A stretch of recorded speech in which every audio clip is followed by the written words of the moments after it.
Hi అండి అందరికీ welcome to Ammu kitchen world. ఈ రోజు నేను మన వ్యూయర్స్ కోసం సింపుల్ అండ్ టేస్టీ సేమియా ఉప్మాని చేద్దామని చెప్పి ఇలా మీ ముందుకు వచ్చానండి। ఈ సేమియా ఉప్మాని ఎన్నిసార్లు చేసినా ముద్దలా అయిపోతుందా? అలా ఏం కాదండి। ఒకసారి నేను చూపించే విధంగా మీరు ట్రై చేయండి, తప్పకుండా చాలా అంటే చాలా బాగుంటుందండి। ఈ సేమియా ఉప్మాలోకి నేను పొటాటో క్యారెట్ ముక్కల్ని కూడా వేసానండి, తినడానికి కూడా చాలా టేస్టీగా ఉంటుందండి। ఈ సేమియా ఉప్మాని ఏ విధంగా చేయాలి, దానికి కావాల్సిన ఇంగ్రీడియంట్స్ ఏంటో చూసేద్దాం।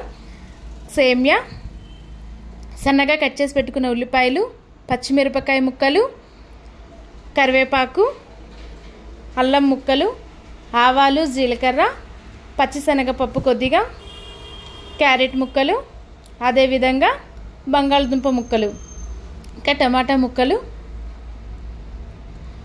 రుచికి సరిపడినంత సాల్ట్। ప్యాన్ తీసుకొని ఒక స్పూన్ ఆయిల్ వేసుకొని సేమియాని అందులో వేసుకోవాలండి।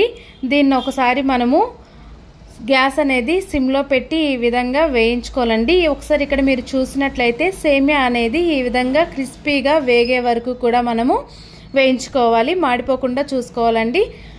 ప్యాన్ హీట్ అయిన తర్వాత జీలకర్ర, ఆవాలు, శనగపప్పు వేసుకోవాలండి। దీన్ని ఒకసారి వేయించుకున్న తర్వాత దీనిలోకి అల్లం ముక్కలు కూడా వేసుకొని వేయించుకోవాలి। ఇప్పుడు సన్నగా కట్ చేసుకున్న ఉల్లిపాయ ముక్కలను కూడా దీనిలోకి వేసుకోవాలండి। ఈ ఉల్లిపాయ ముక్కలు అనేది మనకి బ్రౌన్ కలర్ వచ్చే వరకు కూడా ఈ విధంగా వేయించుకోవాలి। ఈ ఉల్లిపాయ ముక్కలు బ్రౌన్ కలర్ వచ్చిన తర్వాత మనము సన్నగా కట్ చేసి పెట్టుకున్న పచ్చిమిరపకాయ ముక్కలను కూడా వేసుకోవాలండి। ఈ పచ్చిమిరపకాయలు అనేది బాగా వేగే వరకు, పచ్చివాసన పోయే వరకు వేయించుకోవాలి। దీనిలోకే మనము కరివేపాకును కూడా యాడ్ చేసుకోవాలండి। కరివేపాకు వేసుకున్న తర్వాత క్యారెట్ ముక్కల్ని కూడా వేసుకోవాలి, వీటితో పాటు బంగాళదుంప ముక్కల్ని కూడా వేసుకోవాలండి। ఇప్పుడు ఈ క్యారెట్ బంగాళదుంప ముక్కలను వేసుకున్న తర్వాత దీన్ని మనము ఈ విధంగా కలుపుకోవాలి। 2 నిమిషాలు కలుపుకున్న తర్వాత దీన్ని మూత పెట్టుకొని వేయించుకోవాలండి। ఒక 2 మినిట్స్ తర్వాత మనం చూసుకున్నట్లయితే ఈ విధంగా వేగుతాయండి। దీనిలోకి మనం ఇప్పుడు టమాటా ముక్కలు కూడా వేసుకొని కొద్దిగా సాల్ట్ వేసుకోవాలండి। ఈ సాల్ట్ అనేది మనకి రుచికి సరిపడినంతగా చూసుకొని వేసుకోవాలి। వేసుకున్న తర్వాత వీటంతటిని కూడా సాల్ట్ అనేది వీటన్నిటిని కూడా అబ్జర్వ్ చేసుకునే విధంగా ఒకసారి కలుపుకోవాలండి। ఈ విధంగా ఒకసారి కలుపుకున్న తర్వాత దీనికి మనము మూత పెట్టుకొని 2 నిమిషాలు ఈ విధంగా ఉడికించుకోవాలండి। ఇప్పుడు చూసినట్లయితే మనము ఈ టమాటా ముక్కలు కూడా ఈ విధంగా వేగిపోతాయండి। ఇక్కడ మనం ఒకసారి చూసినట్లయితే ఆయిల్ అనేది ఈ ముక్కల నుండి సెపరేట్ అవుతుందండి।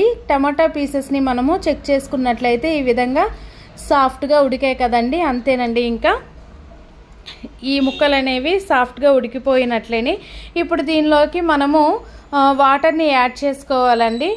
నేను గ్లాసుడు సేమియా తీసుకున్నాను కాబట్టి 1.25 వాటర్ వేసుకోవాలండి। వాటర్ వేసుకున్న తర్వాత ఈ ముక్కలన్నింటినీ కూడా ఒకసారి ఈ విధంగా కలుపుకోవాలండి।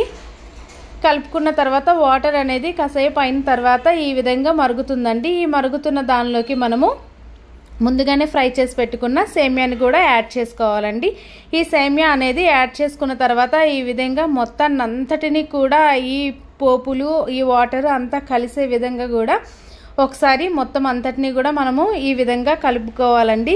కలుపుకున్న తర్వాత మనం ఏం చేయాలంటే ఇప్పుడు పూర్తిగా ఒకసారి ఈ విధంగా కలుపుకున్న తర్వాత దీనికి పైకి మనము మూత పెట్టాలండి, గ్యాస్ని సిమ్లో పెట్టి।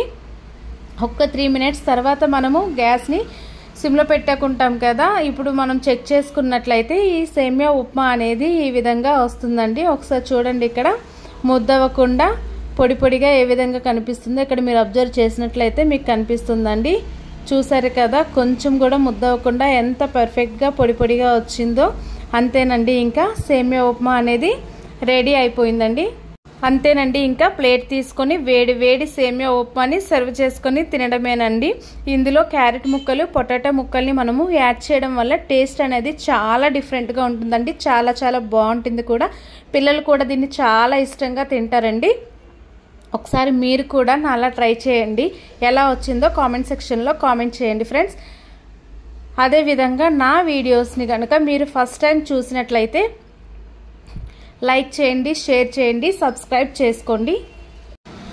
మీకు ఏవైనా రెసిపీస్ కావాలి అని అనుకుంటే కామెంట్ సెక్షన్లో కామెంట్ చేయడం మాత్రం మర్చిపోకండి ఫ్రెండ్స్।